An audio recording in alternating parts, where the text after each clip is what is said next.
Assalamualaikum warahmatullahi wabarakatuh. Halo teman-teman, perkenalkan nama saya Ainun Ainaya dengan NIM 200000523 dari Program Studi Pendidikan Guru Sekolah Dasar Universitas Ahmad Dahlan Yogyakarta. Di sini sekarang saya akan menjelaskan terkait pembelajaran muatan lokal materi bahasa daerah khususnya bahasa Melayu Kabupaten Ketapang, Kalimantan Barat. Kabupaten Ketapang sendiri merupakan sebuah daerah tingkat 2 di Provinsi Kalimantan Barat yang ibu kota dari kabupaten ini terletak di Kota Ketapang, sebuah kota yang terletak di tepi Sungai Pawan. Bahasa Melayu daerah Kabupaten Ketapang ini memiliki peran dalam mengembangkan perkembangan kebudayaan Melayu Ketapang. Misalnya, bahasa ini dapat digunakan dalam adat istiadat Melayu di Kabupaten Ketapang. Bahasa Melayu Ketapang juga biasanya digunakan sebagai sarana komunikasi baik di dalam lingkungan keluarga maupun dalam lingkungan bersosial. Dialek Melayu Ketapang ini secara fonetik memiliki kedekatan dengan dialek Melayu Pontianak dan Sukadana, namun memiliki perbedaan yang cukup terang di antara dialek Melayu Kabupaten Ketapang dengan dialek Melayu Sukadana. Perbedaan dari dialek Melayu Ketapang dan Sukadana yang pertama, huruf pada akhir kata jika dibaca secara fonetik tidak mengalami perubahan, serta jika berada di depan kata akan berubah menjadi huruf I. Contohnya pada kata eje dalam bahasa Ketapang yang apabila dibaca adalah eja, maka kata tersebut dalam bahasa Sukadana bisa berubah menjadi ije ataupun ija. Hal ini juga berpengaruh terhadap kata-kata yang lain. Contoh lainnya, dalam bahasa Ketapang itu entok, namun dalam bahasa Sukadana itu disebutnya intok. Yang kedua, bahasa Melayu Ketapang sendiri sangat terkenal dengan partikel nyan, te, tah, am, bah, dan ak.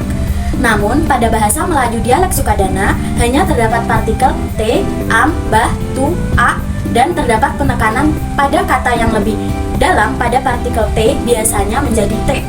Serta dalam dialek Sukadana biasanya lebih banyak menggunakan kata tu, sedangkan dalam dialek Melayu Ketapang lebih sering menggunakan partikel nyan, tah, dan te. Sekarang kita akan ke contoh kalimat. Jika di dalam bahasa Indonesia, kamu di mana sekarang? Maka dalam bahasa Ketapang, kau di mana sekarang? Lalu, jika dalam bahasa Indonesia, rumahmu di mana? Maka dalam bahasa Ketapang, rumah kau tang mana? Jika dalam bahasa Indonesia, mereka tadi orang mana? Maka dalam bahasa Ketapang, mereka tadi teh uang mana bah? Jika dalam bahasa Indonesia, kami sehari-hari biasanya pergi memancing di sungai. Maka dalam bahasa Ketapang, kami bah biasanya pergi mancing di sungai nan sari-sarian. Lalu, dalam bahasa Indonesia, aku tidak percaya apa yang kamu katakan. Kamu sering berbohong. Maka dalam bahasa Ketapang, dak ku percaya apa kata kau bah, konan sering bula. Jika dalam bahasa Indonesia, kalau tidak percaya, tanya saja pada ibuku.